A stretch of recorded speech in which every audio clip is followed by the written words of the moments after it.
Vamos abrir a Bíblia Sagrada no Salmo 51. Tem misericórdia de mim, ó Deus, segundo a tua benignidade. Apaga as minhas transgressões, segundo a multidão das tuas misericórdias. Lava-me completamente da minha iniquidade, purifica-me do meu pecado, porque eu conheço as minhas transgressões, e o meu pecado está sempre diante de mim. Contra ti somente pequei, e fiz o que a teus olhos é mal, para que sejas justificado quando falares e puro quando julgares. Eis que em iniquidade fui formado, e em pecado me concebeu minha mãe. Eis que amas a verdade no íntimo. Ou seja, Deus não ama a verdade só na nossa boca. A verdade precisa estar na nossa boca. Mas se ela não estiver no nosso coração, Deus não ouve.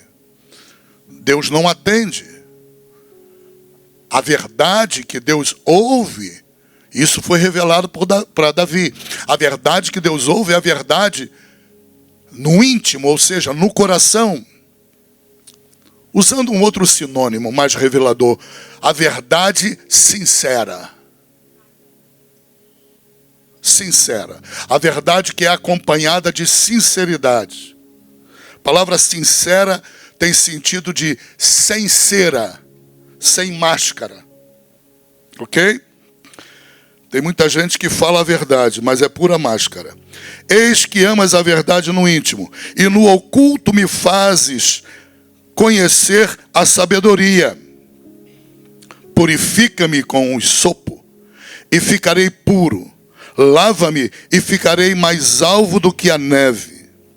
Faze-me ouvir júbilo e alegria, para que gozem os ossos que tu quebraste.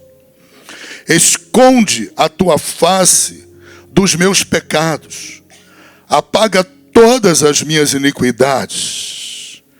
Cria em mim, ó Deus, um coração puro, e renova em mim um espírito reto.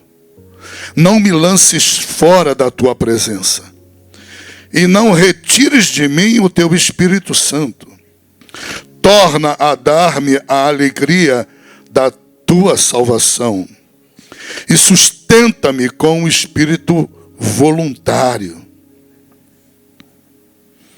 Você observa, no versículo 9, ele diz: esconde a tua face dos meus pecados. Mas antes, ele havia dito lá em cima, né, que Deus, versículo 3, conhece as minhas transgressões e o meu pecado está sempre diante de ti. Não é? Num momento ele fala o meu pecado.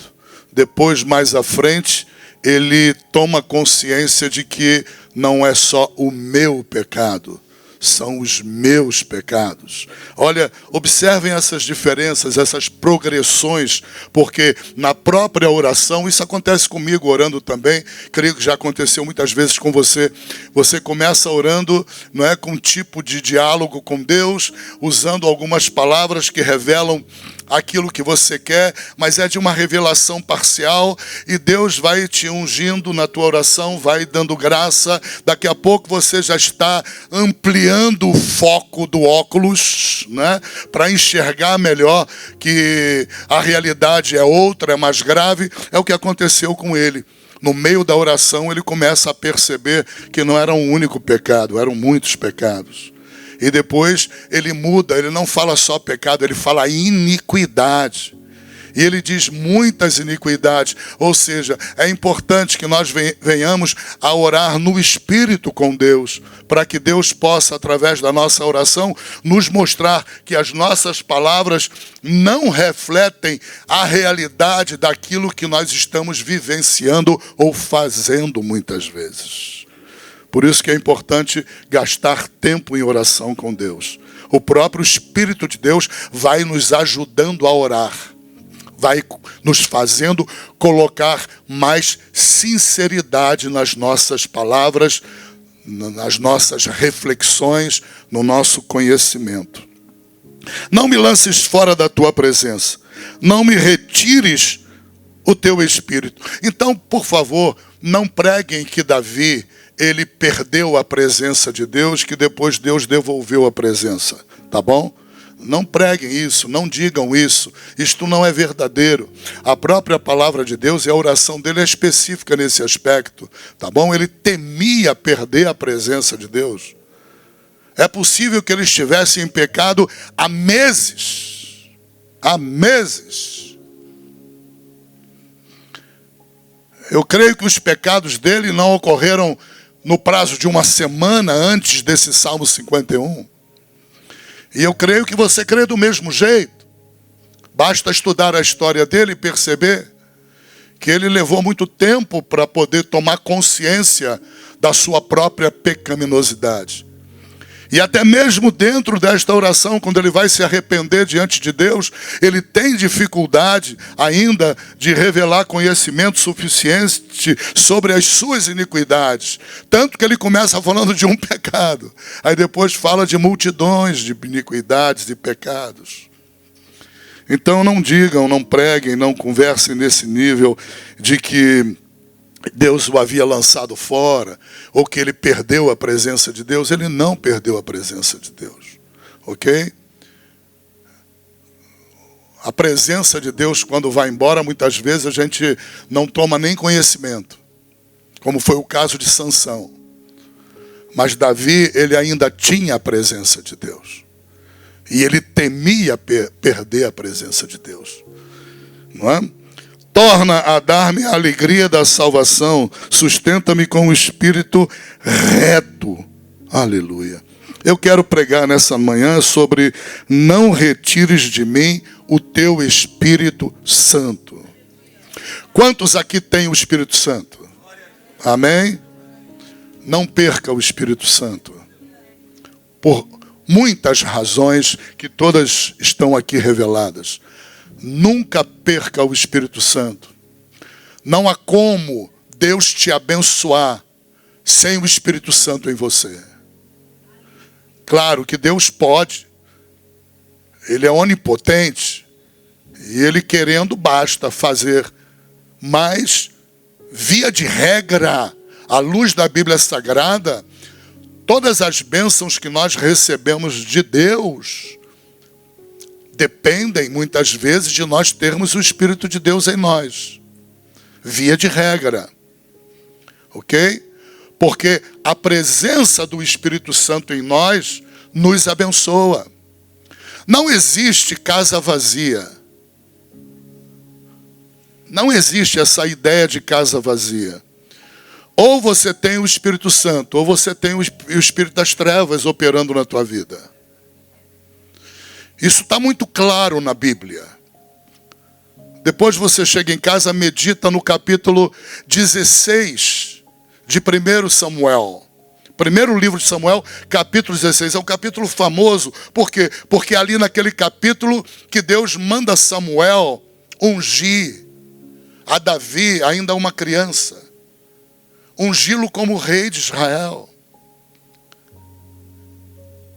Não há casa vazia. A Bíblia diz ali naquele capítulo que assim que o Espírito de Deus deixa o rei Saul, ele entra em Davi. E a casa de Saul ficou vazia? A casa espiritual de Saul ficou vazia? Não. A Bíblia diz que um demônio entrou. Não existe casa vazia. Aqueles que estão aqui, que ainda não se converteram, lembra, teu corpo não está vazio. Ou você tem comandando na tua vida um espírito do demônio que imita o Espírito de Deus o tempo todo. Ele imita o Espírito de Deus, ele se passa pelo Espírito de Deus. Quantas vezes eu recebo sonhos de pessoas aqui na igreja para interpretar? E em muitos sonhos, quando eu vou interpretar, a pessoa quase que se escandaliza.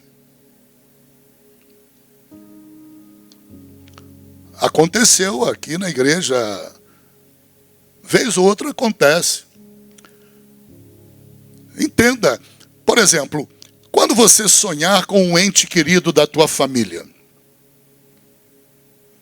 você sonhou com a tua mãezinha que já faleceu. Sonhou com o papai que já faleceu. Essa semana aconteceu com uma jovem aqui. E ela estava, coitadinha, acariciando aquele espírito. Minha mamãe falou comigo.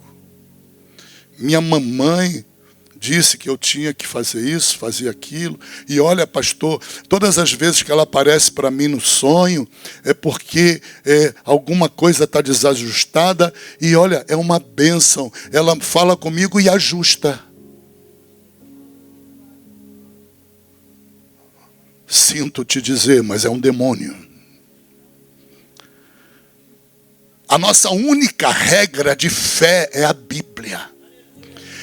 E a Bíblia diz que Deus amaldiçoa todo aquele que invoca os mortos. Ora, o Deus que amaldiçoa quem invoca os mortos, ele vai invocar, ele vai chamar um morto para falar contigo? É paradoxal. São noções antitéticas, antagônicas. Não pode. Lembram da passagem do rico e do Lázaro? Pai Abraão. O bicho estava lá no inferno. Pai Abraão, manda que Lázaro venha aqui. Aí pai Abraão falou com ele: meu filho, olha o tratamento lindo. Mais um no inferno e o outro no céu. Meu filho, nem ele pode ir para aí, nem você para cá. Pai Abraão, deixa eu lhe fazer um pedido. Eu vim para cá, então não tem mais jeito. Mas se o senhor permitir que eu vá à terra, eu vou pregar para os meus irmãos. Pai Abraão, não. Não pode. Não, pai, não. Lá na terra eles têm Moisés, têm a lei e os profetas. Ouçam-nos. Ouçam a lei, ouçam a minha palavra, ouçam os profetas. Não sai ninguém da morte para ir lá falar com eles. Você entende? Quando você sonha com a mamãe que morreu, é um demônio. Ai, doeu, pastor. Vou embora dessa igreja. Vai que o demônio vai te acompanhar. A verdade é dura? Sim. Esse é o verdadeiro amor, é falar a verdade o tempo todo. Jesus nunca poupou a verdade de ninguém, porque ele amava com verdade. Não está preparado para ouvir verdades duras? Bem-vindo ao reino de Deus. Converta-se e reconverta-se, não tem saída. Você está orando com a mamãe que morreu? Ora a Deus para matar aquele sonho, para tu não mais orar. Aí Deus vai responder a tua oração, bloqueando aquela ação satânica. Porque o diabo é assim, ele vem com lã, luva de pelica, ele vem com jeitinho, traz a imagem da mamãe, né? Aí a imagem fala contigo, primeiro te abençoa, vai cativando você, cativando, dominando o coração, até daqui a pouco ele fazer a obra dele. Até ele te atingir com uma enfermidade, te atingir com outra coisa. Amem a verdade. E a verdade que liberta qual é? Ih, meu Deus, é a que você conhece. É a que você aceita como verdade. Se você não aceitar a verdade como ela é, verdadeira, ela não vai te libertar. A verdade é que eu não conheço, não me beneficia em nada. Deus só opera no nível do nosso conhecimento. Estão entendendo? Sem problema? Então veja, capítulos 9 e 10 de 1 Samuel, depois você vê em casa, falam sobre a unção de Saul para rei de Israel. Quando Samuel foi ao encontro de Saul, para torná-lo rei, para ungí-lo com um vaso de azeite, rei, quem era Saul? Um homem bonito, mas nada.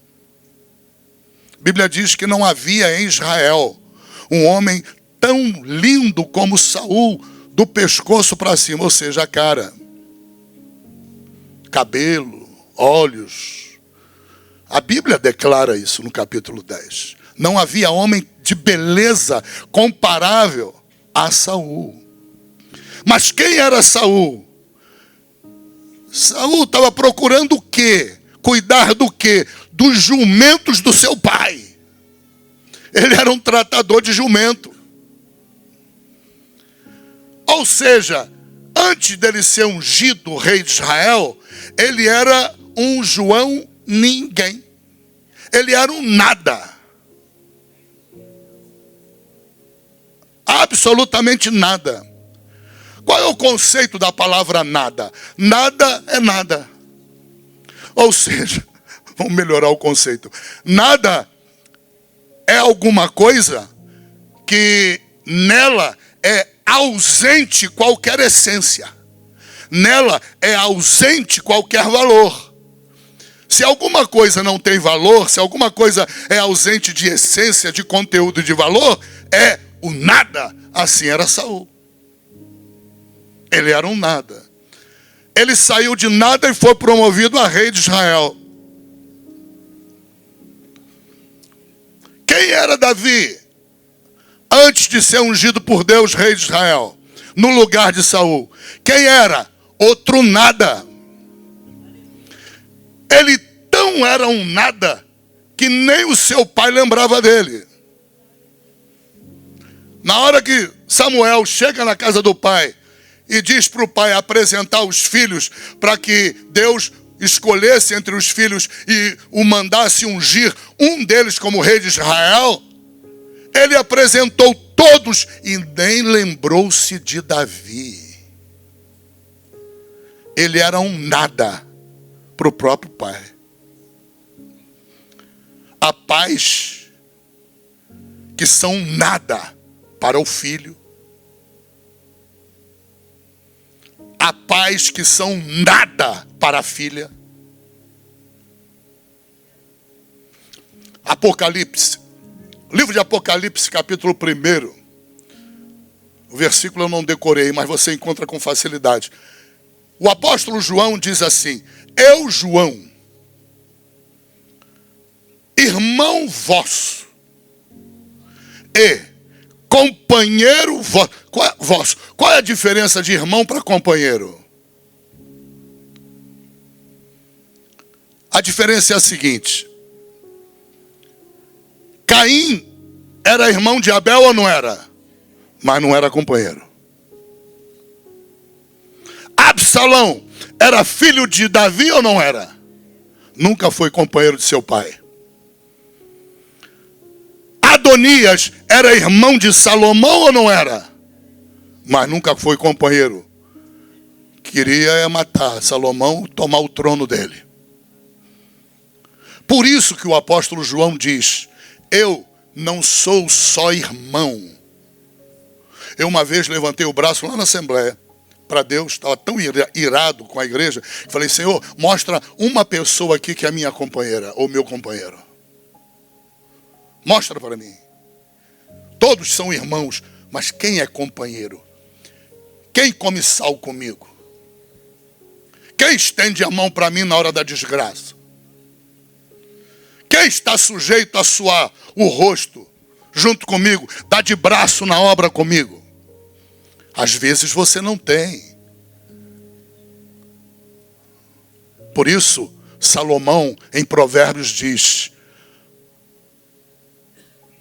há amigos mais chegados do que irmãos. Há pessoas na tua vida mais chegadas a você do que teu próprio irmão de sangue, do que tua própria irmã de sangue. É a Bíblia quem está dizendo.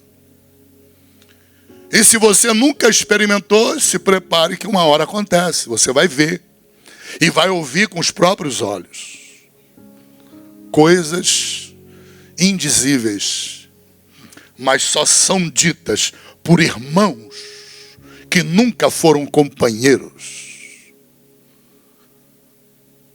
por amigos que nunca foram companheiros.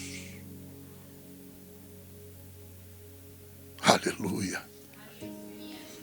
Então, o que é que havia comum entre o chamado de Saul e o chamado de Davi? Ambos foram chamados quando eram um nada.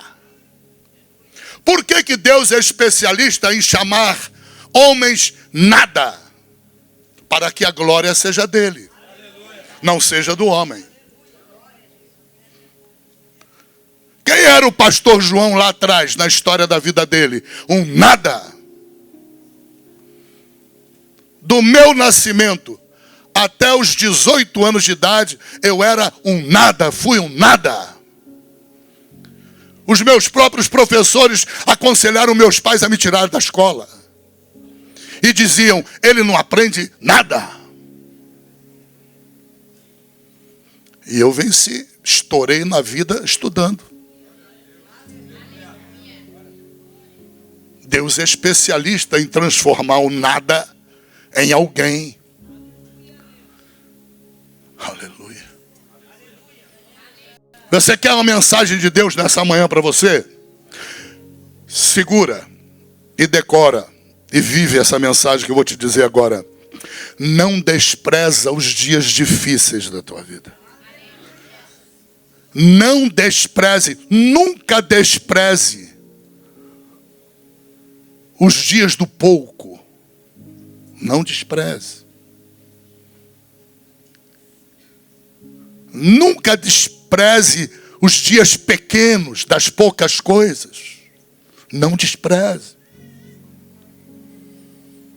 Por quê? Porque Deus tem essa especialidade. Deus tem prazer de transformar homens que são nada, mulheres que são nada, em reis. Essa é a especialidade de Deus. Aleluia. Por quê? Porque ele diz na sua palavra, a minha glória a outrem não darei. Nem o meu louvor. O meu louvor eu não dou nem para as imagens de fundição e de escultura.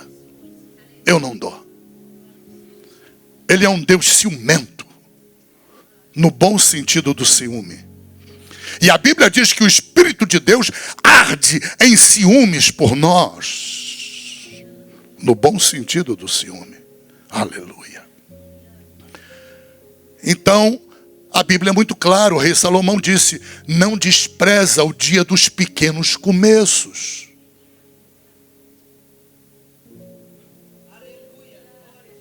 Não despreza.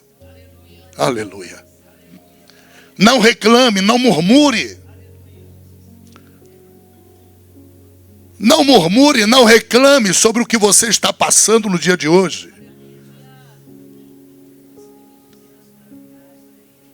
Porque o ouro ele é provado no fogo. Aleluia. E as promessas de Deus, elas não perdem vigência. Elas não perdem validade. Nenhuma promessa de Deus perde validade. Para Deus um dia são como 1000 anos, e 1000 anos como um dia. Ele não deixa as palavras das nossas orações caírem por terra. Deus disse isso sobre Samuel. Pecarei eu contra Deus, deixando de orar por vós, de Samuel. E ele confessou: Deus, não deixa as minhas orações caírem por terra. Aleluia.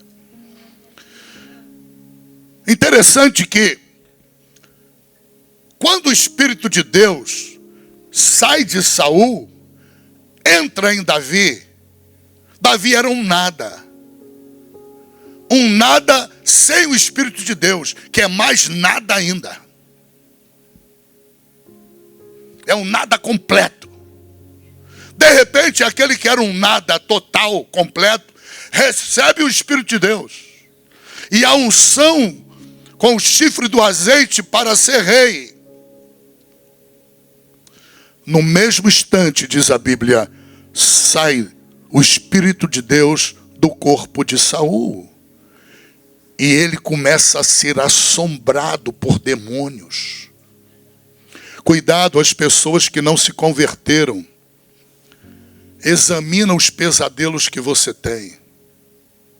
Se você não se converteu até hoje e tem sucessivos pesadelos, saiba, Deus está permitindo que isso aconteça, para que você tenha conhecimento de que você está sendo assombrado por espíritos do inferno, das trevas.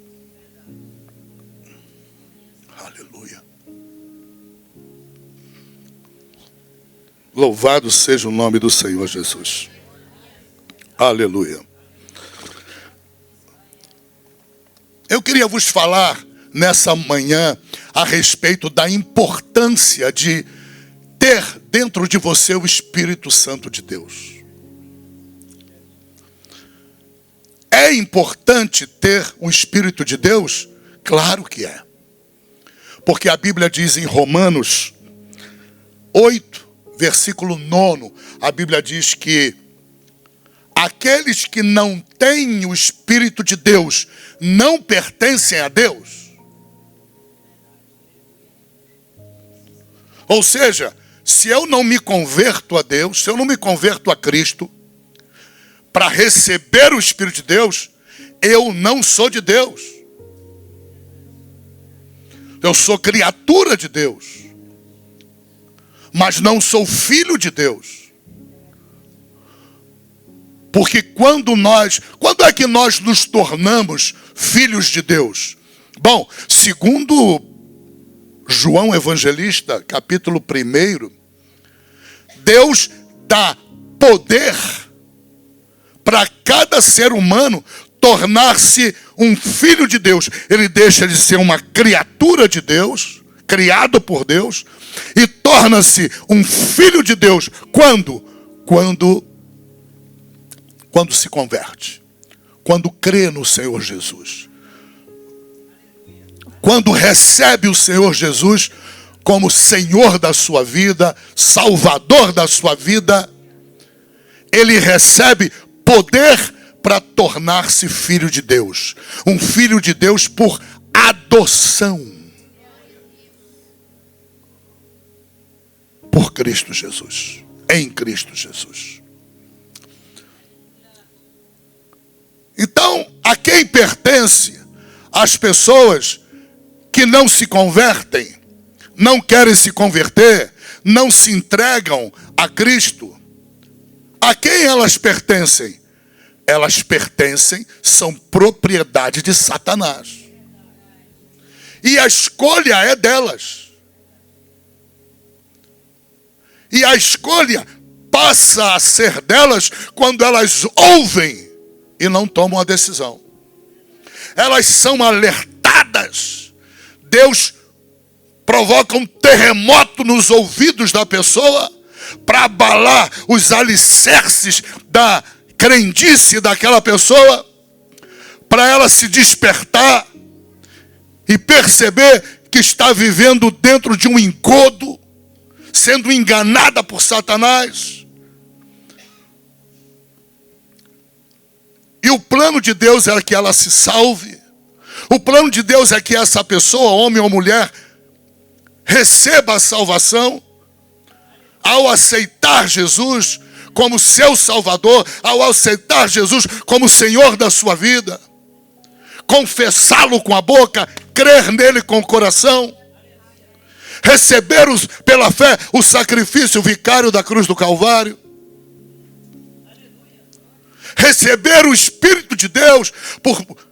Quando a pessoa recebe o sacrifício vicário, ela recebe o Espírito Santo vem habitar nela, e a partir dali, todas as bênçãos de Deus serão obras daquele Espírito Santo na vida da pessoa.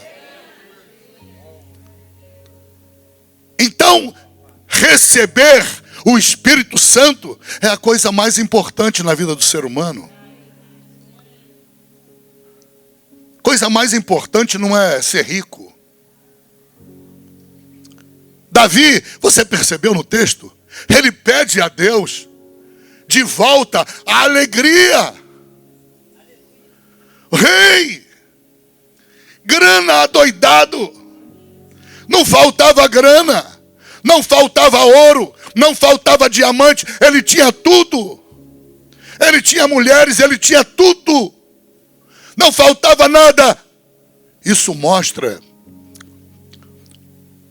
que a alegria não é comprada com dinheiro, nem com peso de diamante, nem de ouro, nem títulos, nem reconhecimento popular. Nada disso produz a verdadeira alegria da salvação. Ele perdeu a alegria. Ficou vazio de alegria. E a primeira coisa que ele se preocupa é: Deus, me dá a alegria da salvação. Eu perdi, Senhor. É só tristeza, é só lamúria. Meu coração está ardendo, está doendo. Eu estou infeliz. Eu tenho tudo para ser alegre, eu tenho tudo para ser feliz. Eu tenho tudo de tudo nesse mundo e não sou. Desapareceu minha alegria. Aleluia. Me devolve, Senhor. Me restaura a alegria. Dinheiro pode comprar alegria para você viajar, mas dinheiro não produz a alegria da salvação. Joias, diamantes, pedras preciosas, ouro. Eu acabei de vir agora de um país chamado Dubai. E eu olhei para aquilo ali e falei: meu Deus, eu estou tomando uma lição bíblica aqui dentro. Deus estava falando através dos meus olhos. Com o que eu via, Deus estava pregando para mim sobre Abraão.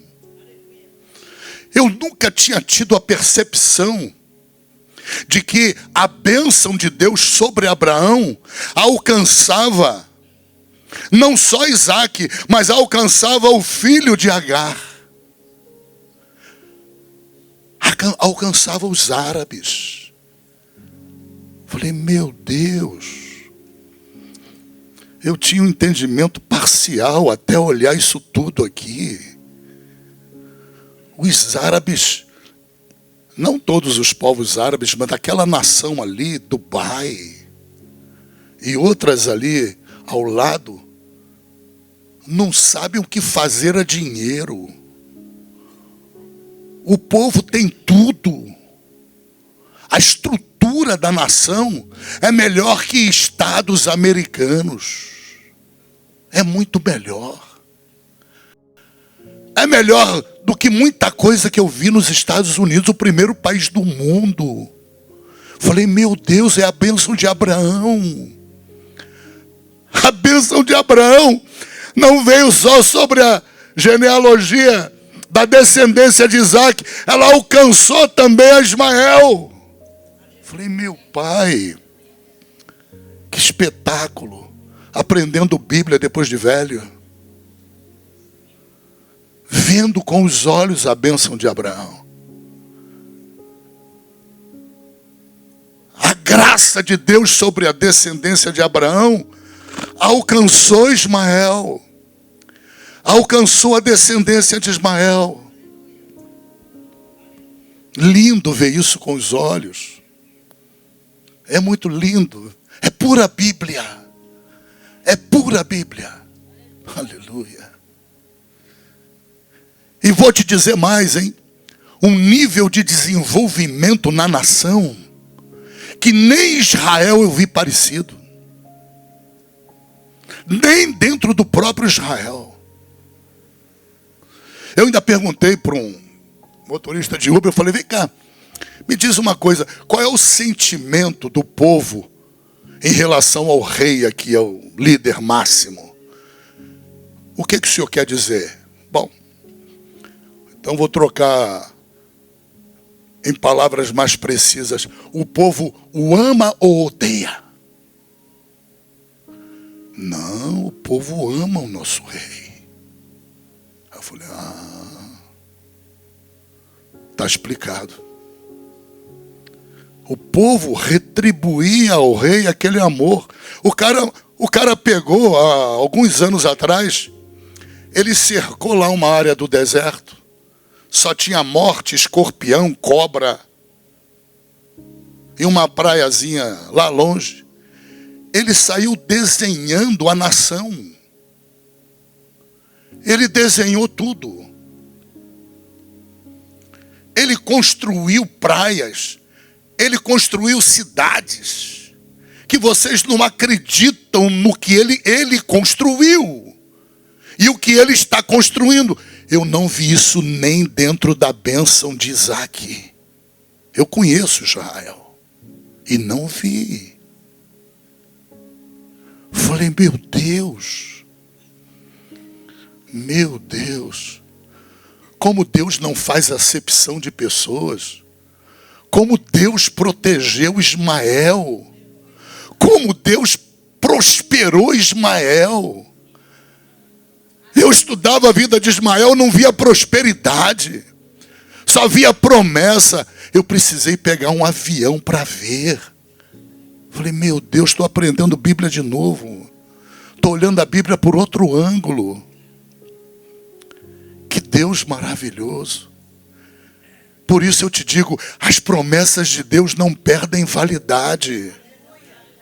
Aquilo que Deus prometeu na tua vida é aquilo que Ele vai fazer na tua vida. Aleluia. Louvado seja o nome do Senhor Jesus. A Bíblia diz que nós só temos a certeza de que somos de Deus se o Espírito de Deus habita em nós. Então cada um tem a responsabilidade de manter-se com o Espírito Santo. Aqueles que já têm o Espírito Santo têm a responsabilidade, e a responsabilidade é tua de se manter na posse do Espírito Santo. Porque no arrebatamento, o que vai definir quem sobe e quem não sobe é quem tem o Espírito Santo e quem não tem. Quem tem o Espírito Santo, Paulo diz que tem o penhor, tem a garantia. Quem tem o Espírito Santo tem a marca de propriedade. É pedra viva. Quem tem o Espírito Santo não é pedra morta, não é pedra de tropeço. É pedra viva. Entenda. É propriedade peculiar de Deus. É nação santa. É sacerdócio real. Mas o que confirma isso é você possuir o Espírito Santo habitando em você. E como é que eu tenho certeza, pastor, que o Espírito de Deus habita em mim? Já se converteu? Já aceitou Jesus? Jesus para você é o Senhor ou é o Chico Xavier?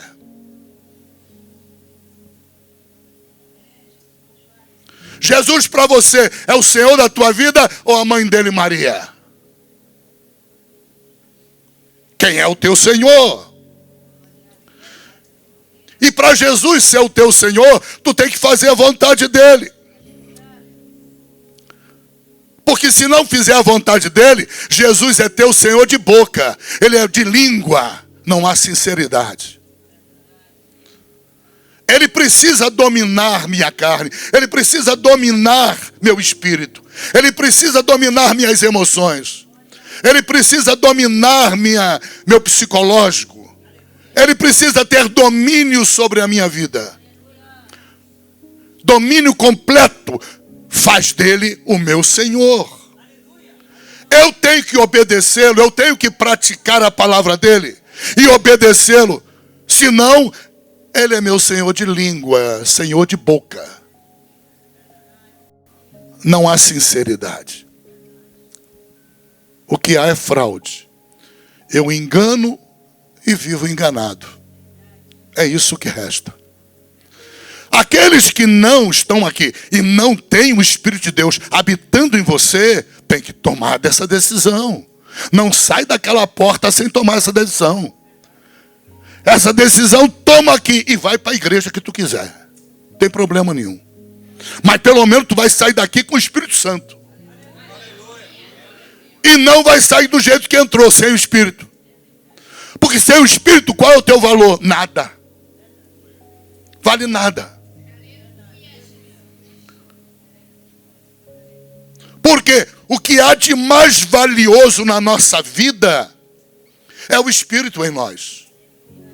Não há na nossa vida absolutamente nada que tenha valor semelhante ou igual ao Espírito Santo. O Espírito Santo é o bem maior, é o bem mais valioso na minha vida.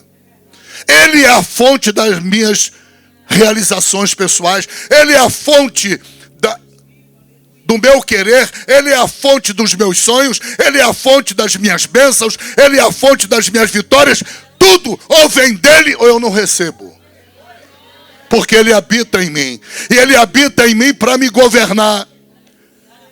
Onde é que ele está em mim? A Bíblia diz que ele está assentado no meu coração.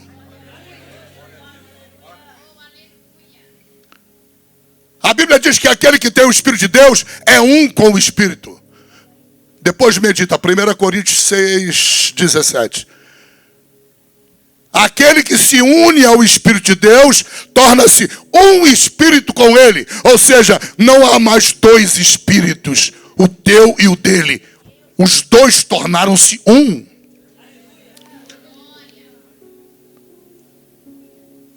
Jesus Cristo, antes de morrer, antes de ir para a cruz, ele orou aquela oração intercessória. E na oração intercessória, eu acho que foi na ressurreição, né? Depois confiram para mim. Depois da ressurreição, antes de ir para o céu, ele na oração pede ao Pai: Pai, assim como tu está em mim, eu estou em ti, eles estejam em nós. Eles sejam um em nós. Meu Deus. Deus faz de você um elemento da deidade. Que loucura.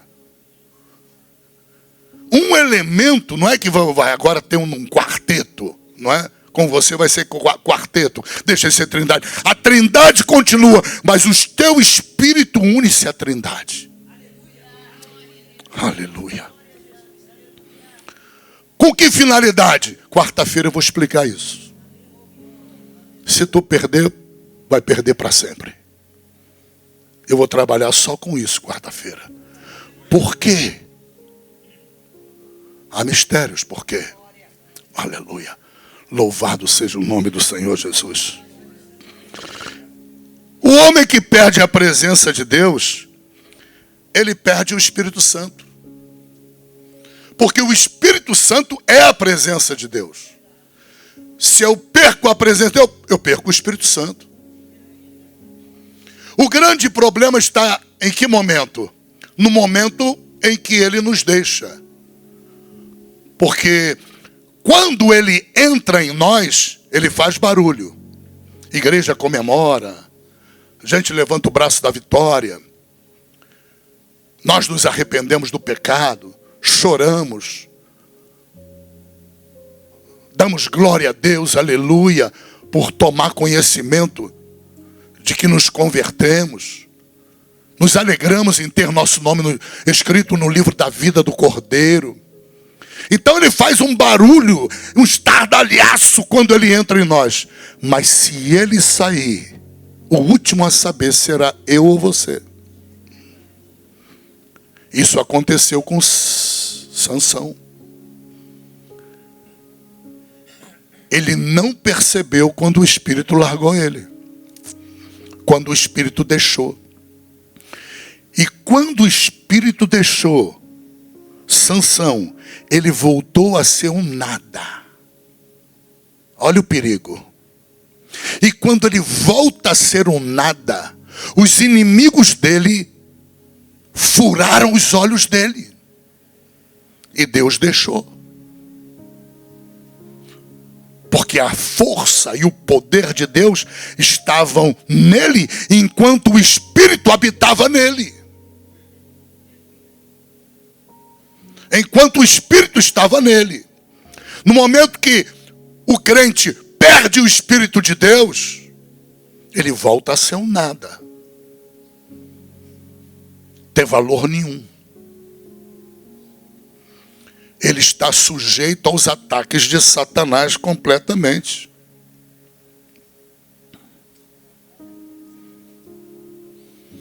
Nós dependemos do Espírito Santo para o aprimoramento do nosso caráter.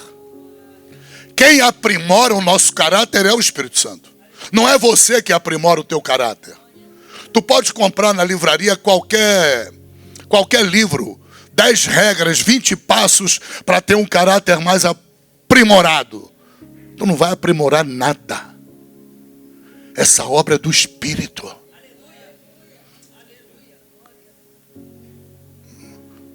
3 passos para alcançar, ter e possuir a mente de Cristo. Nada, mentira. A mente de Cristo quem dá é o Espírito Santo. Quem produz é o Espírito Santo. Passos para conseguir libertação da mentira, ser convencido do pecado, mentira. Não tem passo de nada. Quem é responsável? Essa obra é privativa, exclusiva, mais do que privativa, exclusiva do Espírito de Deus na tua vida. É o Espírito de Deus quem trabalha o teu caráter. É o Espírito de Deus quem te convence do pecado, da justiça e do juízo. É o Espírito de Deus quem te poupa do juízo de Deus. É Ele quem te liberta dos ataques dos demônios. É Ele quem te liberta dos ataques satânicos. É o Espírito de Deus.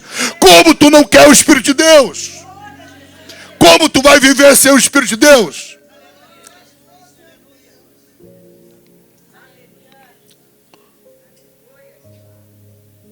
A Bíblia diz, não tema o homem que pode matar o teu corpo e não fazer mais nada com o teu espírito e tua alma. Tema aquele que além de te matar, pode destruir a tua alma e o teu espírito. Quem é aquele? Vocês têm medo de mim ou da palavra de Deus? Sob o aspecto do que eu estou falando, o aquele não é Deus, é o pecado. Tem que temer o pecado. O poder que o pecado tem para tirar o Espírito Santo da tua vida. É isso que aconteceu com o rei Davi. Observou logo no versículo 1 do Salmo 51 que Davi era diferente de muito crente? Em que sentido, pastor? No sentido de que ele não estava preocupado com os pecados alheios. A maioria dos crentes vivem preocupados e falando dos pecados dos outros. E cuidam muito pouco do seu pecado. Isso é tão verdadeiro que o salmista começa pedindo misericórdia. Se ele começasse contando história para Deus, então ele era igual a esses crentes. Mas ele não é igual, ele é diferente. Ele estava mais preocupado em não perder o Espírito Santo. Ele estava mais preocupado com o poder do pecado na vida dele. Ele reconheceu que o pecado, a iniquidade, tinha poder para tirar o Espírito Santo dele. Ele reconheceu que o pecado tinha poder para retirá-lo da presença de Deus.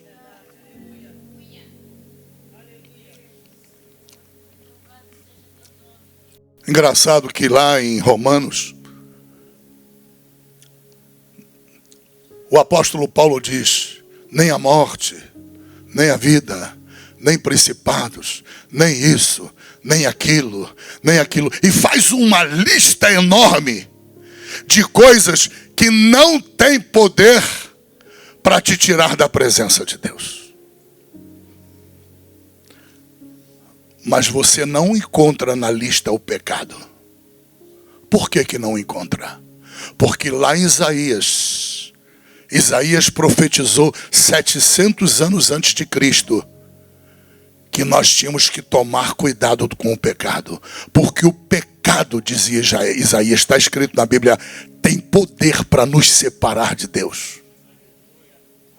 E tem muito pregador vigarista, estelionatário, que diz, não, mas a Bíblia não diz que Deus separa de você, diz que você separa de Deus. Vai pregar o inferno.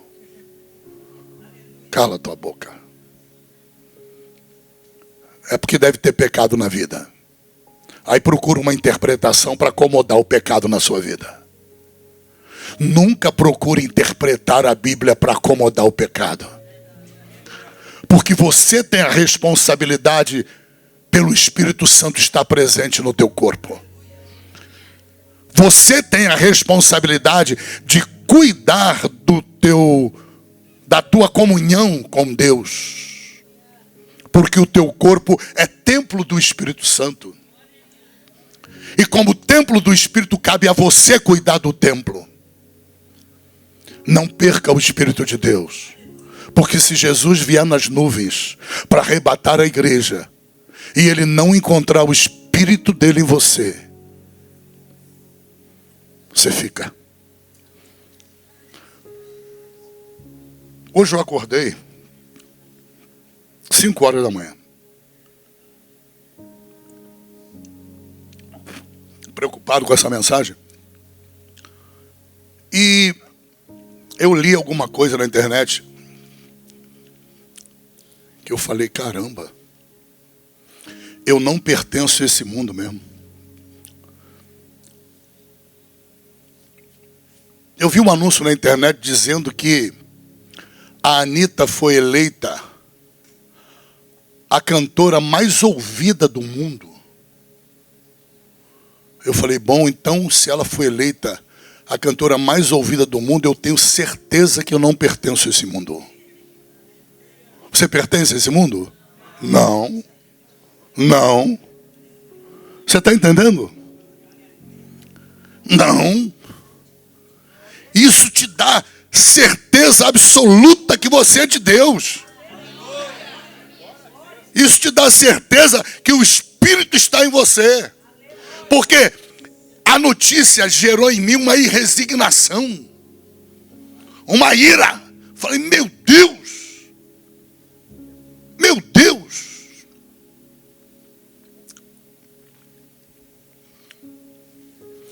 Lembre-se, quando o Espírito de Deus sai de Sansão, o que são furados nele? Os olhos. O que a Bíblia diz em 2 Coríntios 4:4? Lembram? Vou falar para você audivelmente. Diz assim, o Deus desse século, que vale o Deus desse mundo. O Deus desse mundo cegou os olhos do entendimento dos incrédulos, para que não se lhes resplandecesse a luz da glória do Evangelho de Cristo.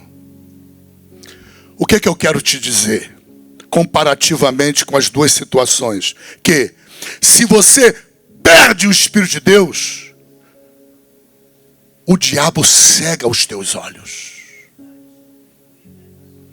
O diabo cega os olhos do entendimento. Há muitos crentes que desviados estão na igreja e outros desviaram-se para o mundo. Esses desviados, entendam, eles estão cegos. Porque a primeira obra que o diabo faz, quando o Espírito de Deus se ausenta do crente, é cegar os olhos dele. Para quê? Para que a partir dali, se bobear nunca mais, se bobear, nunca mais a luz da glória do Evangelho de Cristo vai ser enxergada. Por isso tem que cuidar. Tem que crescer no temor ao Senhor. Aleluia. A sabedoria não é o princípio do conhecimento? O princípio do saber? É. A Bíblia diz o que em Provérbios 8:13? O que ela diz? Diz que temer o mal, temer o Senhor, melhor dizendo, temer o Senhor é odiar o mal, é detestar o mal. Então, a pessoa que cresce no temor do Senhor, ela cresce em sabedoria. E vice-versa. A pessoa, para crescer no temor, tem que crescer em sabedoria. Como é que eu cresço em sabedoria? Praticando a palavra de Deus. Porque enquanto eu for só leitor da palavra, eu não cresço em sabedoria. Enquanto eu for só um bom ouvinte da palavra, eu não cresço em sabedoria. Mas quando eu começo a praticar a palavra, eu começo a crescer em sabedoria. E ao crescer em sabedoria, eu cresço no temor. Ou seja, eu começo a sentir asco, revolta, nojo, ira, ódio contra o pecado. Na medida em que o pecado já não faz mais o crente sentir asco, nojo, ódio, ira, isso é um sinal vermelho de que há necessidade de buscar sabedoria em praticar a palavra para crescer no temor do Senhor. Porque senão, aquele crente vai ser surpreendido. Como? De que maneira? Perdendo o Espírito Santo. Aleluia. Louvado seja o nome do Senhor Jesus.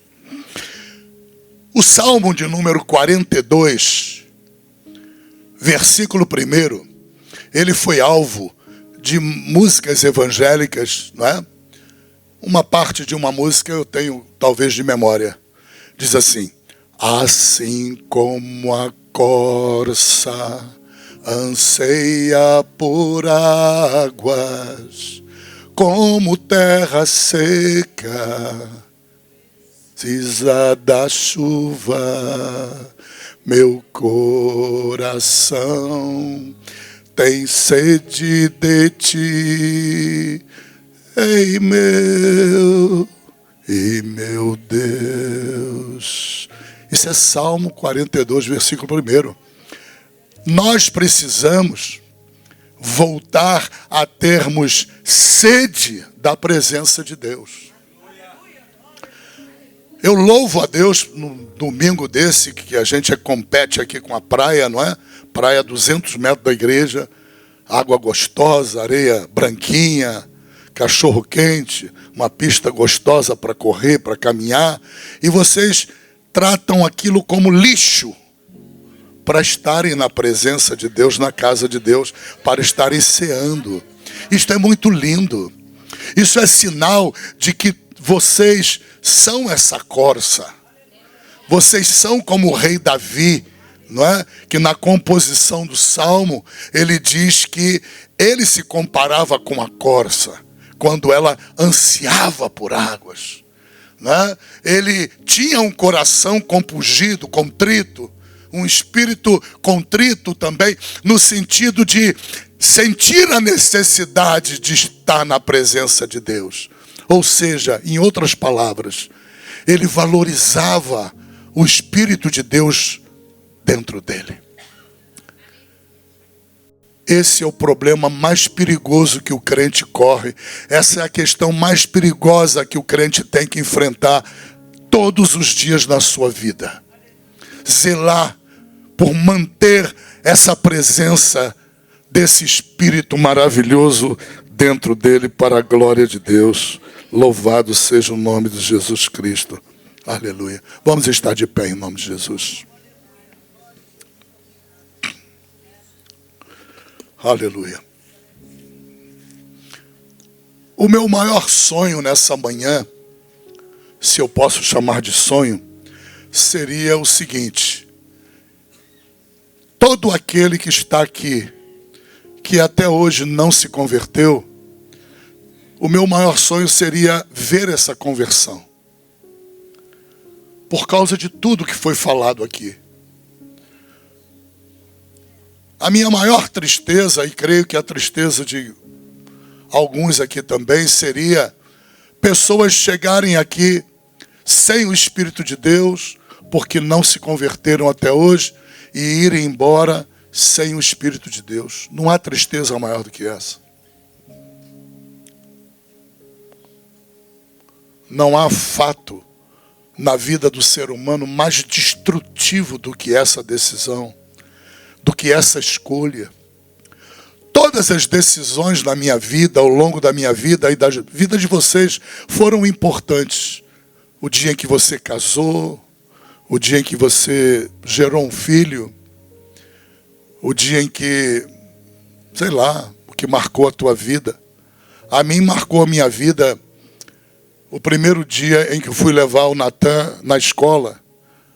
Aliás, eu nem o levei na escola. O ônibus da escola veio apanhá-lo em casa. E eu me emocionei tanto. Aquele ônibus amarelinho americano, né? Muitos estados no Brasil estão imitando isso. E é bom imitar, porque é a coisa mais linda da América. A coisa mais linda não é a NASA. A coisa mais linda são aqueles ônibus amarelinhos, saindo da escola assim, 100, 200, 300 ônibus, indo pelas estradas, parando nas casas e apanhando as crianças. Sabe quanto é que elas pagam? Nada. E eu fiquei tão emocionado que eu peguei meu carro e fui atrás do ônibus. Aí a motorista era uma mulher, disse meu filho, né? Eu não escutei. E a mulher falou assim para os garotos no ônibus: alguém conhece esse moço que está aí seguindo o ônibus atrás com esse carro? Aí o Natan falou: meu pai. E eu estava ali emocionado, dando valor a uma coisa tão efêmera, né? Como é que a gente não vai dar valor ao Espírito na nossa vida? Meu Deus do céu, é o bem mais valioso. Então o maior sonho que eu posso ter como pastor é ver as pessoas que não têm Jesus sair com Jesus. Você escolhe a igreja que você quiser. O que não falta é a igreja. Por que eu digo isso? Porque o mundo está muito bom, sabia? Muito bom. Eu cheguei a essa conclusão. Muito bom comparado como vai ficar. Quando eu entendo a Bíblia e pelos olhos da fé na palavra, eu olho para o futuro do mundo, eu vejo catástrofe em todos os lugares. Continentes desaparecendo do mapa. Asteroides explodindo sobre os oceanos, levantando tsunamis para destruir Nova York numa fração de segundos. Essa semana meu filho menor me ligou: pai, estou ligando porque houve um terremoto aqui em Nova York e eu quero falar com o senhor que está tudo bem antes que o senhor saiba, porque senão o senhor vai ficar em parafuso aí no Brasil, preocupado. Eu falei: foi grave o terremoto? Ele falou: não, o terremoto foi bem leve. Eu falei: glória a Deus. Mas filho, se liga com Deus, porque a Bíblia fala de terremotos que virão sobre o planeta Terra. Catástrofes. Que comparados com os dias de hoje, o dia de hoje está lindo. Lindo demais. Você vai para onde você quer. Você viaja, você toma banho de praia. Por mais que haja criminalidade, por mais que haja isso ou aquilo, ainda há muitas coisas boas acontecendo. Então eu posso resumir dizendo: o mundo está muito bom ainda. comparado com as tragédias que virão depois do arrebatamento. Comparado com o dia do Senhor. Você entende o dia do Senhor? Tem gente que não entende na Bíblia. Ah, eu quero o dia do Senhor. Não queira. Queira é fugir do dia do Senhor. Porque o dia do Senhor vem para tragédia na humanidade. No dia do Senhor, Deus vai derramar o cálice da ira dele sobre a humanidade. Sobre todos aqueles que não têm o Espírito de Deus. Todos sorverão do cálice. A igreja que não for arrebatada vai beber do cálice. O cálice que é para o inferno beber, o cálice que é para os demônios, o cálice que é para o diabo, o cálice que é para os filhos do diabo e dos demônios, muito crente vai beber, porque não cuidou do Espírito de Deus dentro dele. Não zelou. Não teve esse receio de Davi. Senhor, não tira de mim o Espírito. Eu sei que eu pequei. Eu sei das minhas iniquidades, que não foram poucas. Eu sei de tudo. Mas não tira o teu Espírito. Eu não consigo viver sem o teu Espírito. Eu não consigo viver fora da tua presença.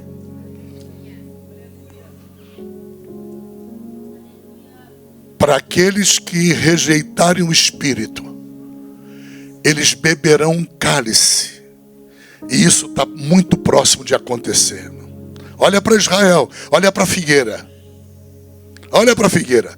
Jesus falou que uma geração não passaria sem que tudo acontecesse. Uma geração na Bíblia, Deus falando com Abraão, é um século. Bota um século em cima de 1948. 15 de maio de 1948, que foi a data que Israel voltou para sua terra. 2048.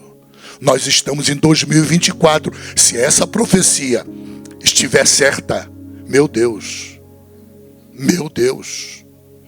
a igreja está muito próxima de ser arrancada da terra.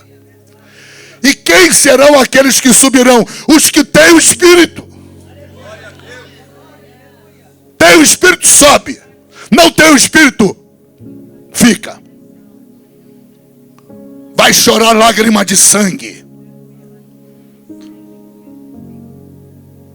Não quis Deus, vai receber o anticristo. Não recebeu Jesus, vai receber o anticristo. E para não receber, pastor, tem que morrer. Vai ter que derramar o sangue. O cara vai dizer para você, pisa na Bíblia, senão eu mato teu filho agora. Pisa. Tu vai pisar? Então vai ter que ver o cara explodir a cabeça do teu filho com uma arma. Viu como o mundo hoje está bom demais? Comparado com o mundo pós-arrebatamento. A única coisa que Deus quer é que você zele pelo Espírito dele no teu corpo. É só isso, zela. Mas não zela de língua e faz outra coisa. Zela com zelo. Com zelo sincero. Sem cera, sem máscara. Zela.